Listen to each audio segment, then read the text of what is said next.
the LaxFactor podcast.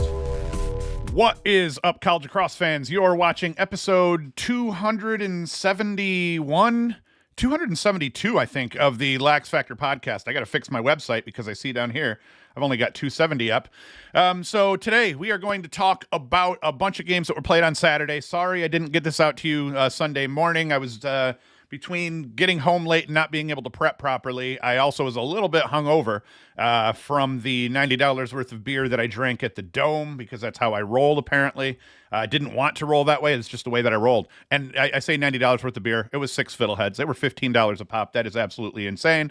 Thanks to Alex Weisner for the free tickets to the game, because without those, I'd be broke right now and not able to pay my mortgage after getting gouged for those beers. So let me shut the hell up here, and we are going to dive right into this after I say, as always, you can go to laxfactor.com, support us that way, watch all our videos, get swag, or really all I ask, subscribe if you're watching on YouTube. If you haven't hit subscribe yet, just do that on the YouTube side, and then share the podcast with your friends if you're an audio listener or whatnot. And that's it. Let's talk first about the Hopkins and the Denver game here. Now, Hopkins really blew this one. There's no two ways about it. Denver, they remained pesky all game long. Through the first half, they kept things close. They ended up finding a couple of seams here where Hopkins looked a little bit soft off ball, and that, I think, hurt them through most of the game. As we'll go through and we'll see what Sillstrop did to them at the end, it was all kind of off ball, finding seams kind of things, and that, I think, was one of the problems Hopkins had defensively overall.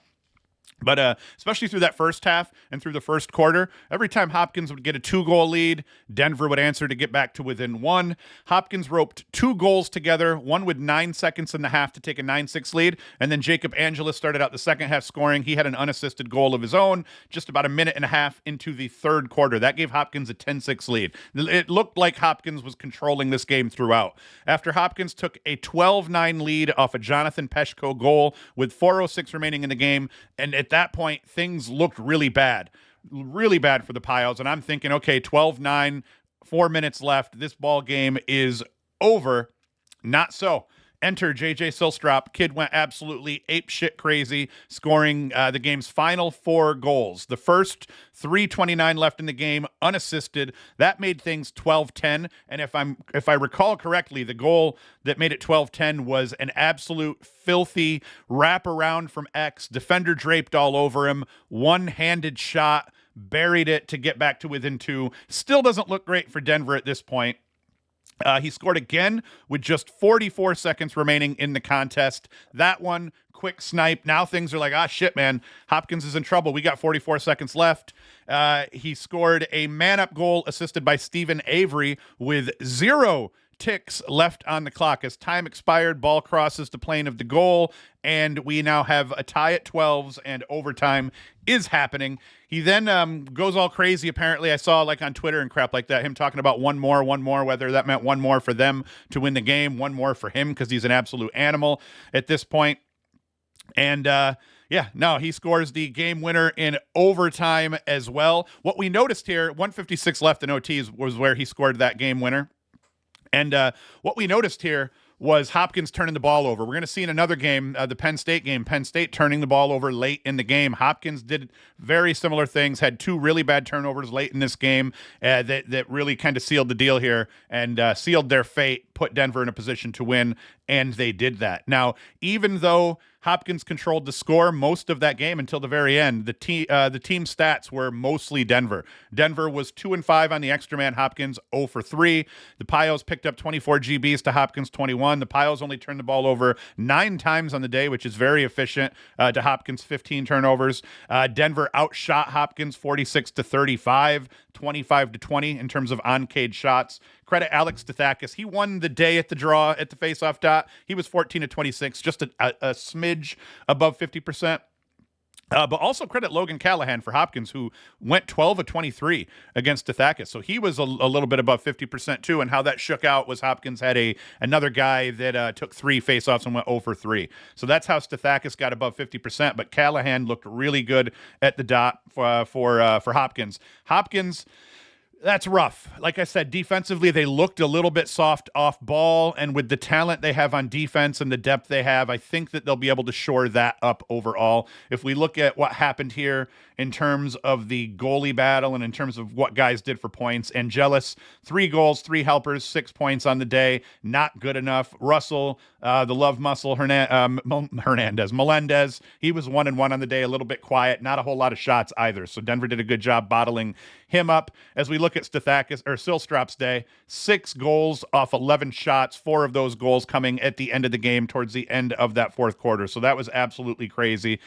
Denver got, decent scoring in terms of their depth all the way down the roster here.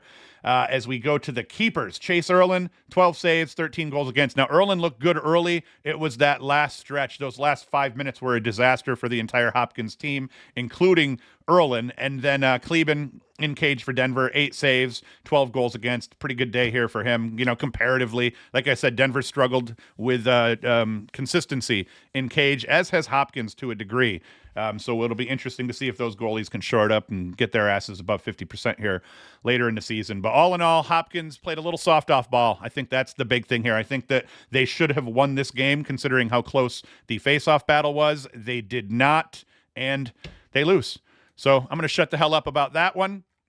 We're now going to move on here quickly just to Duke Bellarmine here. As I expected, Bellarmine, they ended up putting up a pretty respectable showing, 20-12 here in their loss to Duke on Saturday, with Kyle Plaisted of Bellarmine scoring 3 goals while also becoming Bellarmine's all-time leading goal scorer in this game. Benny O'Rourke, 2 goals, 3 helpers, and John Alley, 3 goals and a dish. They were the top scorers for Bellarmine. Now, to discuss Duke, a couple of interesting things here that I saw. First, Josh Zawada, the transfer from Michigan. He did end up getting the start on attack. I thought because of the way Michigan used Zawada over time while he was there, he kind of dodged from all over the field. I thought he would end up coming in nicely and being able to play midfield for Duke. Apparently, that's not the case. I had said, while I thought McAdory would end up starting at attack just because, you get all 3 attackmen back, why not go with what's working? Apparently, Zawada just too good down there. With both of them kind of being able to maybe play that role, Zawada, the true attackman, over McAdory, who was kind of a midfielder converted to attack.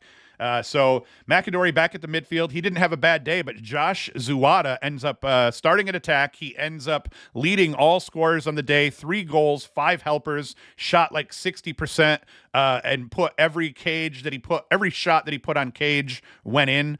So that's good as well. On to Brennan O'Neill, favorite for winning the Tewaaraton after winning it a year ago. He finished the game 4 goals, 3 helpers off 13 shots. Dyson Williams goes for 3 goals. McAdory running midfield. He goes for 2 goals. Jack Papendick, which is like my new favorite name here, Jack Papendick. He goes for 2 goals in the win for Duke as well.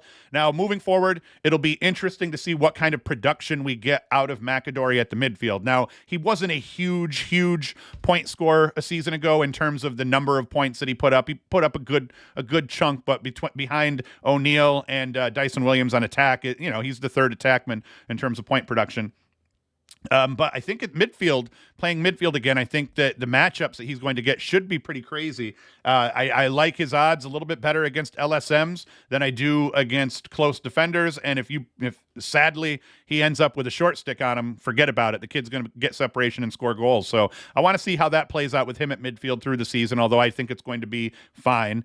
Patrick Jamieson, the freshman goaltender, got the start in net for Duke. I actually assumed Rackhauer or Helm or somebody would get the start here. Helm did get in the game. Duke played 4 goalies throughout the game as they got guys in, but Helm started all 19 games a season ago. He might have been the 4th goalie to play here. Jamieson, the freshman, gets to start, had a decent outing. Actually, let's see what he did. You can come down here and see. Jamieson, 4 saves, 5 goals against. Rackhauer got in, 1 save, 3 goals against. Evan Barr, 1 save, 4 goals against. So none of the goalies for Duke were above 50%, except last year's starter, who got about a half a quarter. He goes for 3 saves and no goals against. So we'll see how this plays out for Duke in terms of what they have in cage, because that's a huge question mark. Defensively, they are loaded. In cage, they have depth, between Rackhauer and Helm, who have both had starts before. But they go with the freshman, and the freshman ends up putting up a decent game against a a rough opponent. J.C. Higginbottom for Bellarmine. He ends up with 18 saves. That's a hell of a day against a very good Duke team. This score could have got way further out of hand if it wasn't for the effort that he put up overall. And then Jake Naso, 18 to 23 at the faceoff dot. And considering he dominated like that, I was surprised the score didn't go a little bit more in Duke's favor. But Coach D, the class act that he is, he subs liberally in games like this, never letting them get too out of control, even though Duke probably could have scored 30 goals if they wanted to in a game like this. So Duke, they have High Point up next here on the road, and then Bellarmine's going to travel here to upstate New York and take on St. Bonaventure. And I think I forgot to tell you who Hopkins and Denver have. Hopkins takes on Towson at home on Tuesday, and Denver's going to host Air Force this weekend. Next game we have to talk about was a crazy one that ended up going into OT here, Colgate and Penn State. Now, Colgate came out hot against number 4 Penn State on Saturday on the road nonetheless. The Raiders held the lead for the bulk of the game, and the score of this one went very much like the Hopkins game, except in the end, Hopkins blew their lead and lost to Denver. In this case, Colgate blew their lead but still picks up the win. And they held a lead of 10-6 at one point halfway through the third quarter. Penn State managed to get things back to even towards the end of the fourth quarter. First, Matt Traynor, he scored, finished a 3-goal Nittany Lions run. That knotted things up at 11s with about 6:21 left in the contest. That tie, short-lived. It was answered by Michael Minikis for Colgate, who scored less than a minute later, giving Colgate the lead once again. Ethan Long will now turn around. He scores with 2:33 left in the game for Penn State, once again tying things up this time at 12s. And at this point, you've kind of got to think Penn State has some momentum. They've been kind of winning the fourth quarter here at this point. Is this where they're going to now come out and win this game in regulation and just wreck Colgate's hearts? Not so. And not so partly because towards the end of that game, Penn State had 2 really bad turnovers. They turned the ball over, I think, with about 44 seconds left in the game, and that gave Colgate the ball back. Colgate ends up turning the ball over. It looks like, on the sideline here, Colgate threw it away, went out of bounds. Penn State picks it up, and with like 13 seconds left on the clock, the initial pass, the very first pass off the whistle, the Penn State kid throws it away. Ball goes back up the other way, and Hunter Druin, he scores, or no, it wasn't Hunter Druin. It was Liam Connor, stuck one unassisted with 4 seconds remaining on the clock off that fast break, off the turnover, to give Colgate the 13-12 lead and the eventual win on the road against a team in Penn State that freaking played in the Final Four a season ago. That's nuts. Hunter Druin paced Colgate, 4 goals in a dish. Connor, he had that 1 goal and an assist, that game winner. Penn State, they're going to take on Villanova this weekend, while Colgate has Syracuse Monday night here at the Dome. You know, Colgate and Syracuse both pick up wins. They both have to turn around and play each other tonight at the Dome. And that should be, that game could go either way. Colgate, I don't know. Does this mean that Colgate's for real? Does this mean that Penn State just had a down game? Does this mean that Penn State may not be as good this season as they were a season ago? We'll kind of find out here with Colgate hitting the Dome up. And Colgate tends to play really well in the Dome, so it'll be interesting to see how that pans out here. But hell of a game overall here. Now, if we kind of dig in a little bit deeper into Colgate, like I said, Druin 4-1 at the face-off dot, kind of not really even split things. Penn State kind of won there also. You see Minikis and Jack Turner each had 2 goals for Colgate. On the Penn State side, TJ Malone goes 1 goal, 7 helpers on the day. So a hell of a game for Malone, just not enough. And then Frasian in cage, only 7 saves versus 13 goals against. Frasian, one of the top goalies in the country, had a miserable outing here with a stout, solid defense in front of him. I was surprised. And Matt Lacombe for Colgate, he came out hot, played well early. He finishes the day, 13 saves, 12 goals against. He wins the goalie battle. His team wins this game in regulation, not even in overtime, in regulation. So a hell of a job here for Matt Lacombe of Colgate. Next game we are going to talk about here is going to be the Syracuse and the Vermont game. Now, Cuse, they got off to a slow start. It was a pretty dull and boring, not even full first quarter, but first half of the first quarter here. Like I said, they end up beating Vermont. What was it? 20-7. I put down $90 worth of fiddleheads. I was feeling pretty damn good by the game's end. Now, what we learned about Syracuse in this win, Jake Stevens, he's a beast. The dude puts up 2 goals in a dish, Both goals in tight on the crease with the defender draped all over him. He still manages to finish. Joey Spallina's BTB feed to Stevens with him falling to the ground as he still buries it. Likely the goal of the game, but there was plenty of really nice goals that were scored overall. Another thing that we learned here is Christian Moulet is going to fit in very nicely on that Syracuse attack. I was hoping and I was wondering if we were going to see maybe Trey Deer worked into that attack rotation. We did not see Deer hop on attack at all until the very end of the game when Syracuse subbed everybody out. But Moulet, he finishes with 3 goals, 2 assists off just 4 shots, all of his shots put on cage. He had a very efficient day. Joey Spallina, he did number 22 things, leading all scorers in the day, 3 goals, 4 helpers. In typical Spallina fashion, he did it without having the ball in his stick a ton. We saw a lot of Dodgers, a lot of guys initiate on the day. He lets the game come to him, and to my drunk ass, it kind of seemed like he was slow rolling his point total to 7. You just didn't notice that he was in on that many plays, and he was mixing it up all day long.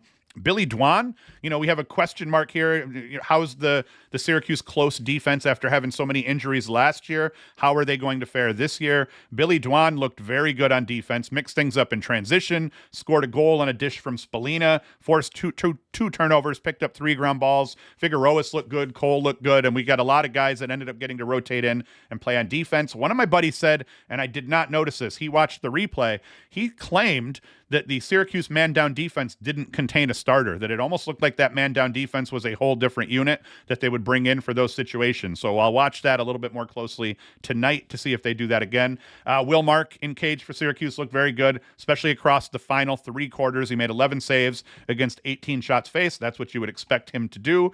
Syracuse midfield, as deep as as people have been advertising here. Slew of mids put up points.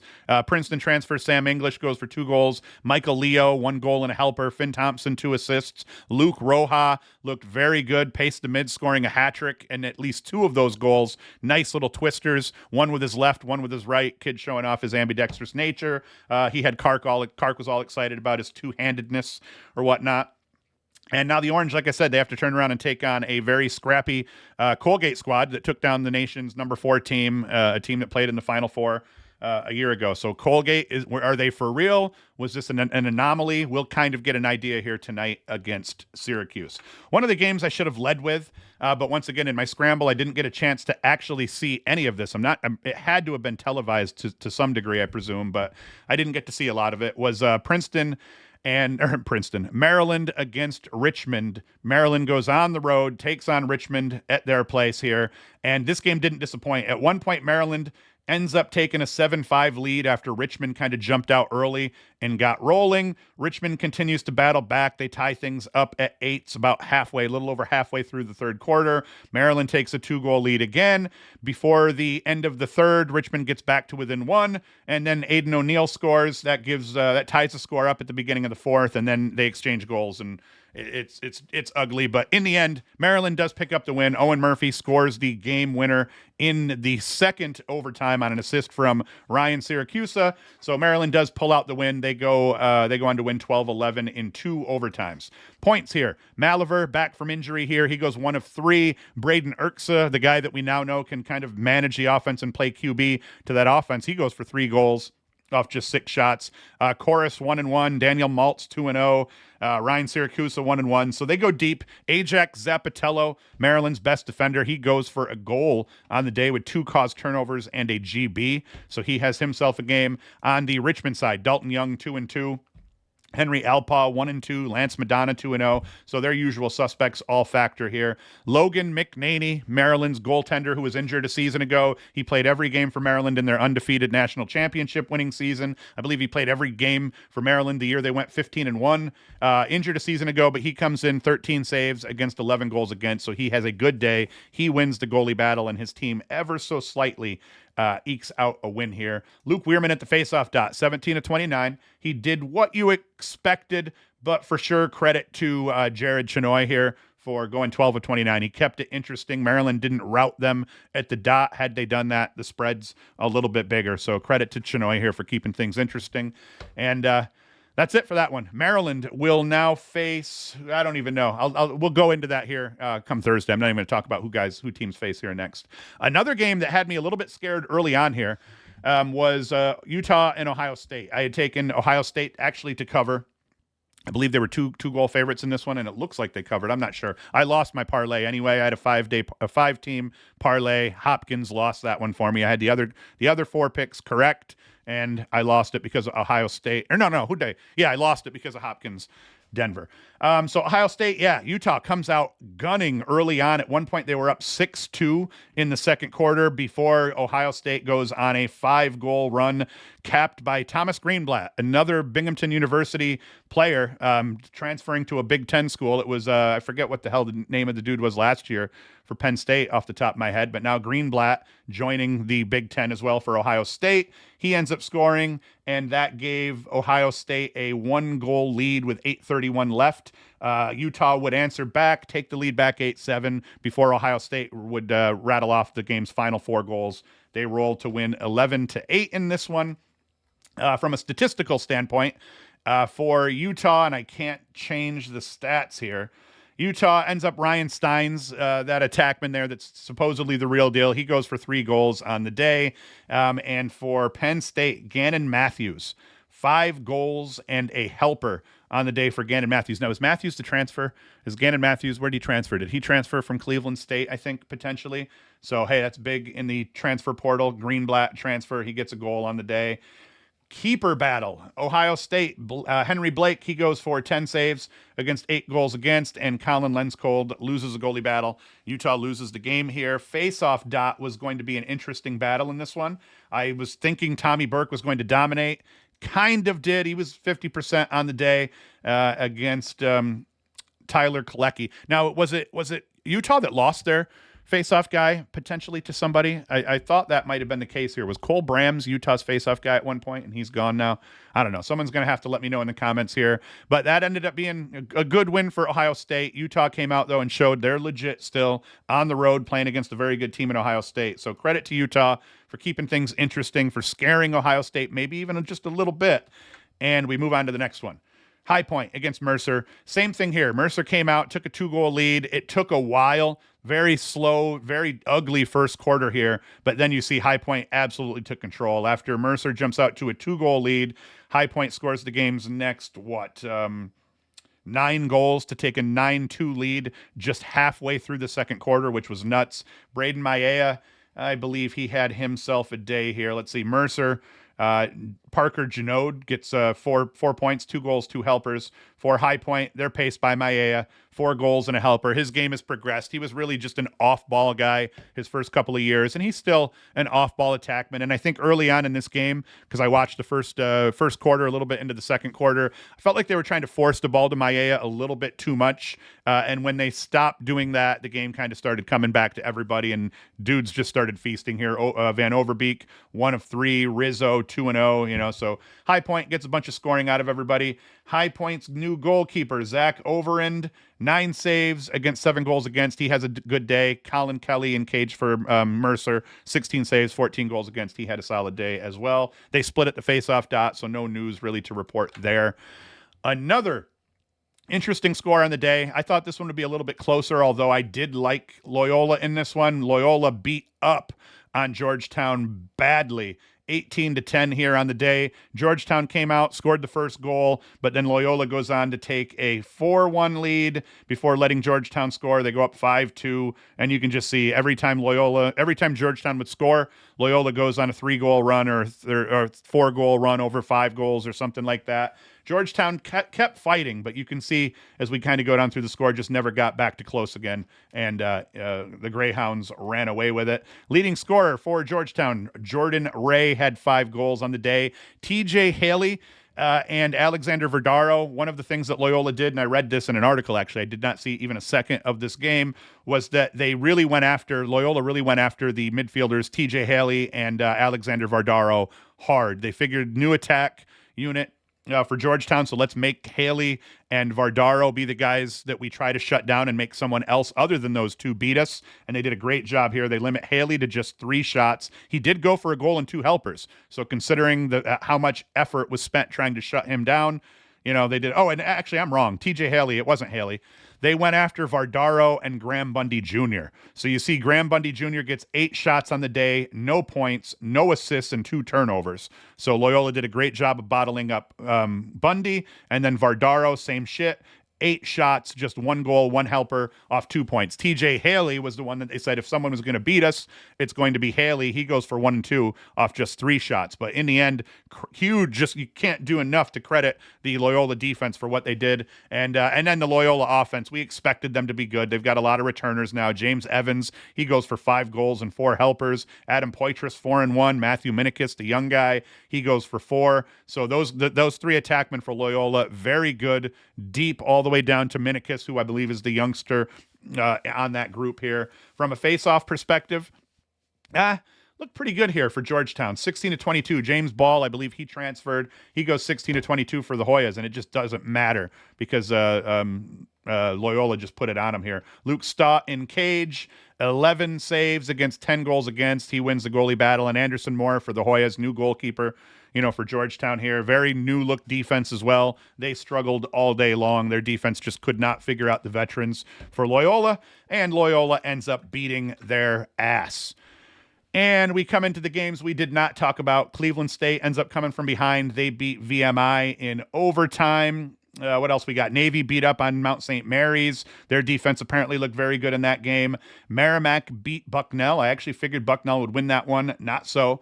Merrimack handles their business. Hofstra, they beat up Wagner 21-9, and I want to say they had a dude that scored 9 points.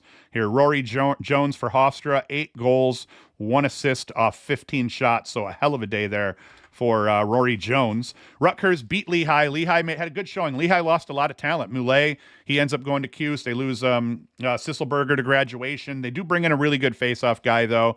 Rutgers ends up winning this game. I didn't write this one up because, once again, I didn't get to watch this one. Ross Scott goes 2-3. Dante Koulis goes 2-3. Very good job out of those guys. From the face-off perspective, I was curious to see how Lehigh did.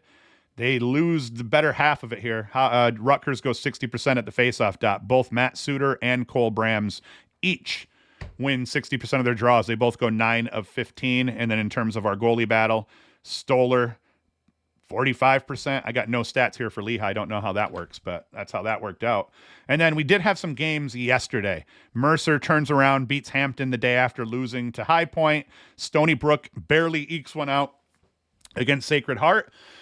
And Providence beat up on Holy Cross, which we expected here. So like I said, tonight's big game, Syracuse-Colgate, the only game being played today. As has been the case here, I will be back Thursday for the preview show, but I'm going to shut the hell up now because I still have to splice some highlights into this bad boy and get this uploaded and all that crap. So I'm going to be quiet. As always, thank you for watching and thank you for listening. You can go to LaxFactor.com, support us that way, get yourself some swag, watch our videos and everything there, or just, like I said, only thing I really ask, subscribe, share the show with your friends, make sure more people are watching it and know what I'm doing here. And that's it. Thank you for watching. Thank you for listening. Come back Thursday for the weekend preview show, and Hoost is out. The LaxFactor Podcast.